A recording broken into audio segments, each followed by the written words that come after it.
ನಮಸ್ಕಾರ, ಟೆಕ್ ಟೇಲ್ಸ್ಗೆ ಸ್ವಾಗತ. ಹಾಗೆ ಇರುತ್ತೆ ಇವತ್ತಿನ ಪ್ರಧಾನ ಸಮಾಚಾರ. ಕರ್ನಾಟಕ ರಾಜಕೀಯದಲ್ಲಿ ಸಂಚಲನ ಮೂಡಿಸಿದ್ದ ರಾಮಲಿಂಗಾರೆಡ್ಡಿ ಅವರ ಖಾತೆ ಹಂಚಿಕೆ ವಿವಾದ ಸುಖಾಂತ್ಯ ಕಂಡಿದೆ. ಇದರ ಜೊತೆಗೆ ಬೆಂಗಳೂರು ಪೊಲೀಸರ ಮೇಲೆ ಕೇಳಿಬಂದಿರುವ ಗಂಭೀರ ಆರೋಪಗಳು ಮತ್ತು ದೆಹಲಿಯಲ್ಲಿ ನಡೆಯುತ್ತಿರುವ ವಿದ್ಯಾರ್ಥಿಗಳ ಪ್ರತಿಭಟನೆಯ ಸಂಪೂರ್ಣ ಮಾಹಿತಿ ಇಲ್ಲಿದೆ.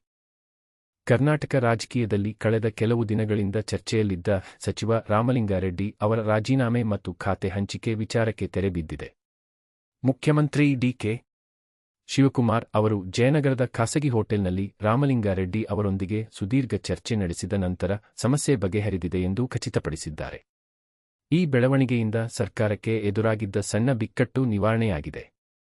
ಬೆಂಗಳೂರಿನಲ್ಲಿ ರಾತ್ರಿ ಪಾಳಿಯಲ್ಲಿ ಕೆಲಸ ಮಾಡುವ ಪೊಲೀಸ್ ಸಿಬ್ಬಂದಿಗಳ ವಿರುದ್ಧ ಗಂಭೀರ ಆರೋಪಗಳು ಕೇಳಿಬಂದಿವೆ.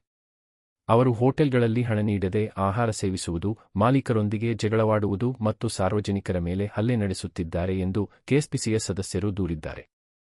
ಈ ಹಿನ್ನೆಲೆಯಲ್ಲಿ ರಾತ್ರಿ ಪಾಳಿಯ ಸಿಬ್ಬಂದಿಗಳಿಗೆ ಕಡ್ಡಾಯವಾಗಿ ಮದ್ಯಪಾನ ಪರೀಕ್ಷೆ ನಡೆಸಬೇಕೆಂದು ಒತ್ತಾಯ ಕೇಳಿಬಂದಿದೆ. ರಾಷ್ಟ್ರ ರಾಜಧಾನಿ ದೆಹಲಿಯ ಜಂತರ್ ಮಂತರ್ನಲ್ಲಿ ಇಂದು ಬೃಹತ್ ಪ್ರತಿಭಟನೆ ನಡೆಯುತ್ತಿದೆ. ಅಭಿಜಿತ್ ದೀಪ್ಗೆ ನೇತೃತ್ವದಲ್ಲಿ ಯುವಕರು ಮತ್ತು ವಿದ್ಯಾರ್ಥಿಗಳು ಕೇಂದ್ರ ಶಿಕ್ಷಣ ಸಚಿವರ ರಾಜೀನಾಮೆಗೆ ಆಗ್ರಹಿಸುತ್ತಿದ್ದಾರೆ. ಕಾಕ್ರೋಚ್ ಜನತಾ ಪಾರ್ಟಿ ಹೆಸರಿನಲ್ಲಿ ನಡೆಯುತ್ತಿರುವ ಈ ಪ್ರತಿಭಟನೆಯಿಂದಾಗಿ ದೆಹಲಿಯಲ್ಲಿ ಭದ್ರತೆಯನ್ನು ಬಿಗಿಗೊಳಿಸಲಾಗಿದೆ.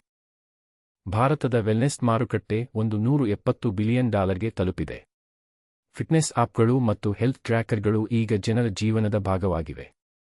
ಇನ್ನು ಅಂತಾರಾಷ್ಟ್ರೀಯ ಮಟ್ಟದಲ್ಲಿ ಆಸ್ಟ್ರೇಲಿಯಾದಲ್ಲಿ ಶಾರ್ಕ್ ದಾಳಿಯಿಂದ ವ್ಯಕ್ತಿಯೊಬ್ಬ ಮೃತಪಟ್ಟಿದ್ದಾರೆ ಮತ್ತು ಮೆಕ್ಸಿಕೋದ ಮೃಗಾಲಯದ ಪ್ರಾಣಿಗಳು ವಿಶ್ವಕಪ್ ವಿಜೇತರನ್ನು ಭವಿಷ್ಯ ನುಡಿಯುತ್ತಿವೆ.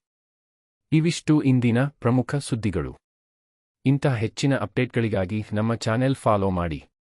ಮತ್ತೆ ಸಿಗೋಣ ಟೆಕ್ ಟೇಲ್ಸ್ನಲ್ಲಿ. ಲೈಕ್ ಮಾಡಿ, ಶೇರ್ ಮಾಡಿ.